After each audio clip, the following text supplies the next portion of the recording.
India का education system collapse हो रहा है और सबको लग रहा है सब नॉर्मल चल रहा है। ये हमारे पॉलिटिशियंस का देन है। आज मैं एक सीरियस इश्यूज़ के बारे में बात करने वाला हूँ। ये एक सिर्फ टॉपिक नहीं है, ये पूरे देश का फाउंडेशन है। अगर एजुकेशन स्ट्रांग नहीं होगा तो डेवलपमेंट सिर्फ नंबर्स में होते हैं, रियलिटी में नहीं। और जीडीपी बढ़ने से भी कुछ नहीं होगा। मैं बात कर रहा हूँ एजुकेशन सिस्टम की। सेंट्रल गवर्नमेंट का education budget approximately 1.3 lakh crore है और ओवरऑल स्टेट का बजट 7 to 8 लाख करोड़ है। मैं मानता हूँ ये अमेरिका और चाइना से कम है, फिर भी हमारे हाथ में मिलता क्या है? Education corruption. अब रियलिटी देखते हैं। ASER के रिपोर्ट के हिसाब से लगभग 57% स्कूल में कंप्यूटर्स नहीं है और 53% स्कूल्स में इंटरनेट नहीं है। सोचिए, हम डिजिटल इंडिया की बात कर रहे हैं और आधे स्कूल में बेसिक डिजिटल एक्सेस भी दूर है। इतना ही नहीं, लगभग 1.5 लाख स्कूल्स में इलेक्ट्रिसिटी नहीं है। अब टीचर की बात करते हैं। इंडिया में 1 लाख से ज़्यादा ऐसे स्कूल्स हैं जहाँ पे एक ही टीचर है। अगर मैं उत्तर प्रदेश की बात करूँ तो जहाँ पे 9,000 ऐसे स्कूल्स हैं जहाँ पे सिर्फ टीचर नहीं, एक टीचर को मल्टीपल क्लासेस हैंडल करने पड़ते हैं। तो क्वालिटी एजुकेशन का क्या होगा, ये समझना मुश्किल नहीं है। ये यहाँ एक और सीरियस प्रॉब्लम है, टीचर्स हायरिंग सिस्टम। कई जगह पे रिक्रूटिंग प्रोसेस इतना करप्शन है कि मेरिट से ज़्यादा सिस्टम को और कनेक्शन देखा जाता है। रिजल्ट्स क्या आएगा उसका?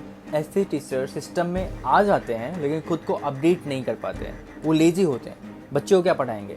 बहुत से टीचर को न प्रॉपर ट्रेनिंग मिलती है, न उन्हें नए सिलेबस का, मॉडर्न टेक्निक का, टीचिंग मेथड्स का हिसाब होता है, न कोई अपडेट होता है। डिजिटल टूल्स आ गए हैं, सिलेबस चेंज हो गया है, लेकिन टीचर्स ट्रेनिंग वहीं पूरी पुरानी वाली है, तो उससे काम नहीं चलेगा। और इसका डायरेक्ट इम्पैक्ट किसको मिलता है?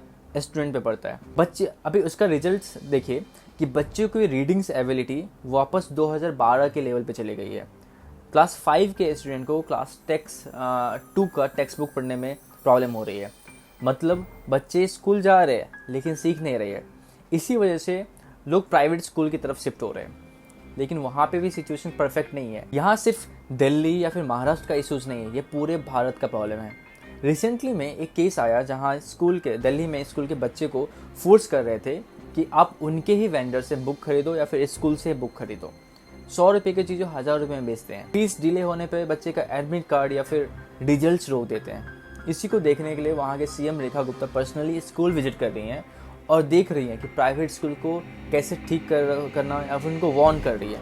लेकिन इससे काम नहीं चलेगा रेखा जी, आपको रूट कॉज को फिक्स करना पड़ेगा। गवर्नमेंट स्कूल को ठीक कीजिए, प्राइवेट स्कूल अपने आप ही ठीक हो जाएगी। ये बात भी सच है कि इंडिया में गवर्नमेंट स्कूल कभी ठीक नहीं हो सकता है जब तक कि गवर्नमेंट एम्प्लॉयज़, पॉलिटिशियंस के बच्चे मैंडेटली गवर्नमेंट स्कूल में नहीं भेजा जाए। अब वो जाएंगे भी नहीं क्योंकि उनके बच्चे तो विदेश में पढ़ रहे होते हैं। और एक और रीज़न है कि ये ठीक नहीं हो सकता क्योंकि उनके खुद के कॉलेजेस, यूनिवर्सिटीज़ है, तो वो अगर गवर्नमेंट स्कूल को ठीक कर देंगे तो उनका खुद का जो बिजनेस है वो भी बंद पड़ जाएगा। हर साल बुक्स चेंज होती है, यूनिफॉर्म चेंज होता है, बैग्स चेंज होते हैं जिसकी ज़रूरत भी नहीं होती है। और फिर जो यूज्ड बुक का ऑप्शन है वो प्रैक्टिकली ख़त्म हो जाती है, कर दिया जाता है।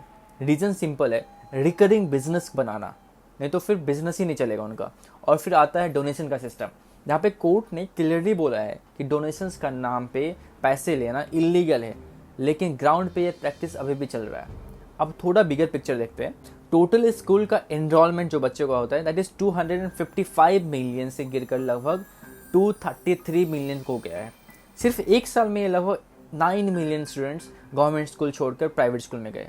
ये सिर्फ एक डेटा नहीं है, ये सिस्टम का ट्रस्ट खत्म होने का सिग्नल है। फाइनल बात सिंपल है, गवर्नमेंट स्कूल में इंफ्रास्ट्रक्चर वीक है, टीचर्स की कमी है, हायरिंग सिस्टम में क्वेश्चनेबल्स है और लर्निंग आउटकम्स लो है। प्राइवेट स्कूल में फीस हाई है, रेगुलेशंस वीक है और फोकस उनका बस बिजनेस और प्रॉफिट बनाना है। और बच्चे फंस गए हैं, कॉमन आदमी फंसा हुआ है। अगर अभी एजुकेशन सिस्टम को फिक्स नहीं हुआ तो आने वाले टाइम में सबसे बड़ा प्रॉब्लम अनएम्प्लॉयमेंट नहीं होगा, बल्कि कि ऐसा पॉपुलेशन होगा जो प्रॉपरली स्किल्ड नहीं होगा। और ये सबसे बड़ा इशू होने वाला है। आप क्या सोचते हैं? आपका क्या राय है? Please comments and subscribe. Thank you.